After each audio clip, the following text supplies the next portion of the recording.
ఏంటి 800 ఏళ్ల క్రితం కనిపించకుండా పోయిన వాళ్ళని ఎదుగుతున్నావా? ఆడున్న చోట్ని తవ్వబోతున్నావా? మరి ఇదేంటండి ఇన్ని కష్టాలు వచ్చి పడుతున్నాయి? చోళులు పోతూ పోతూ ఊరికే పోలేదు. శత్రువులెవరూ వాళ్ళని ఫాలో కాకూడదని 7 ప్రమాదాల్ని సృష్టించిపోయారు. I mean traps.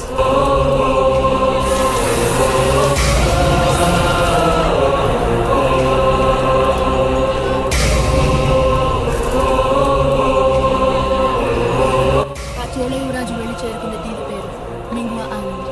అక్కడి నుంచి లోపలికి చాలా దూరం వెళ్ళాలి.